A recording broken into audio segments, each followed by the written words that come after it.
I'm Sherry Kaler, and I am back with another practice for seated in a chair. This practice goes with the ones for the hands and the arms, the nerve gliding exercises. This is a gliding exercise, or you'll see sometimes these listed as nerve flossing exercise, and it is for the sciatic nerve. And you may have heard that term sciatica before, and that's related to an inflammation, often usually compression, that is happening on the sciatic nerve, which starts up in the pelvis, right, up in the hip, and it transfers through the joint and follows your leg down all the way down the leg, which is why that sciatic pain can cause numbness and tingling in the feet. It can cause pain all the way through the whole leg, in the lower back, in the hip. And the nerve, it's really a big one.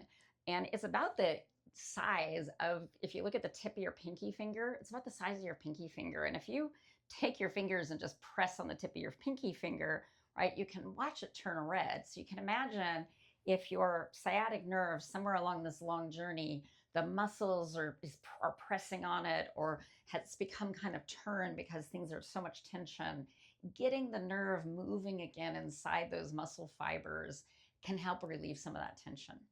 Part of the reason I wanted to do a seated video of this, and if you look, I will put a link to it. I have a supine version you could do lying on the floor or on top of your bed that I'll show in a separate video. But a lot of times when I looked at the seated versions of this, they showed at the end people taking and curving their spine way over like that, which is okay for some spines and feels good for some spines. But I wanted to offer an alternate to that because a lot of the folks I work with have osteopenia or osteoporosis. I myself also have osteoporosis. I am actually allowed to do that loaded flexion carefully. I'll talk about that in a separate video. But for some people, that loaded flexion, right, puts them in danger of getting a compression fracture in the front of the spine, where the vertebrae like have pressed together there on the front and started to fracture, which is why you'll start to see some people as they age develop that fixed kyphotic forward hunch, is often due, not always, but often due to compression fractures. So we want to keep the spine really tall and have that flexion, but keep it right up at the very top. How we get there, so we got to stretch. Remember I told you that nerve starts up here and goes all the way, transits all the way down to the foot. So we're going to start and move through the whole leg. I put the hands on the chair so it helps me keep myself from curving forward or leaning back or collapsing in some way, right? I want to stay in a tall mountain pose. And with my toes back like this, I'm going to tuck my chin down to the neck, right? I do get some flexion there just in the cervical spine at the top, not through the thoracic spine, the middle of the spine. Now, let's get that nerve moving. I'm going to flip my foot over, reach my toes forward, and as I do, I tip my face towards the sky. I'm not tipping my head back as far as it can possibly go. That's not good for our necks or our heads, right? And then I'm going to bring my face back to neutral. As I bring my toes back, I tip my chin down to the neck again, right? And then slowly toes forward, face lifts up.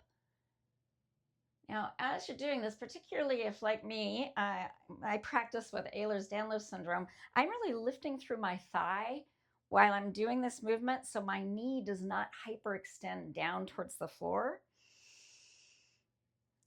So if you have knees that hyperextend, right, we're going to keep the thigh kind of pulling up towards the hip as we make these movements back and forth. And we can get a little bit of a rhythm going and do 10 of those. And then we'll end, toes forward, face up, release the face, bring the foot back in, and then do a couple, I call them the whole leg circles. I'm going around the outer edge of my foot. I don't try and get the arch down. Okay. But that just gets some movement through all the joints from the foot up to the hip. And those could be little circles or big ones. Now let's go to that left leg. And I'm going to take that foot out, go out with the heel, and immediately, like if I press down through my knee, it's going to hyperextend because that's the nature of my knees. So I pull my thigh towards the hip. It's like a leg shrug, right? Like we do that with the shoulders, we do that with the legs. I make sure hands are pressing down, I'm nice and tall, and I tuck my chin down. And then I'm going to start that gliding, that nerve flossing. My toes go forward. I tip my face up towards the sky. And then I keep the thigh lifted, knee engaged and stable. Toes come back, chin comes down. Toes forward, face lifts up. And I start to get a flow going. And do 10 of these in a row.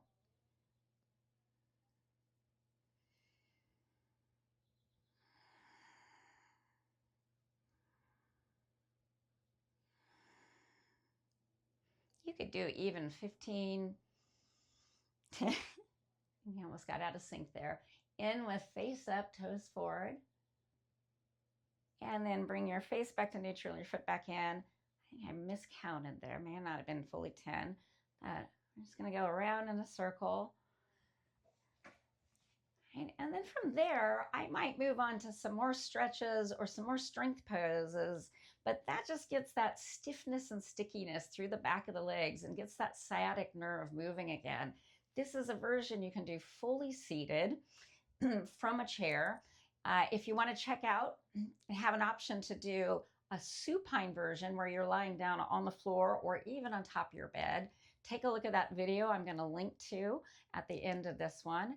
As always, if these videos are helpful to you, please take a moment to like them. Take a moment to subscribe to the channel so you don't miss any new videos. You can also find out on my channel where to sign up for my newsletter. If you would like to join my in-person classes on Zoom, they happen at 10 a.m. Pacific time zone, Monday, Tuesday, Wednesday, Friday. Thursdays, I'm usually live here on YouTube. So subscribe to the channel so you don't miss anything. Look for that opportunity to sign up for the newsletter to find out about more in-person classes. Beyond that, just thank you for joining me. Thank you, as always, for practicing. Shanti, shanti, shanti. Peace, peace, peace, everyone. Thank you.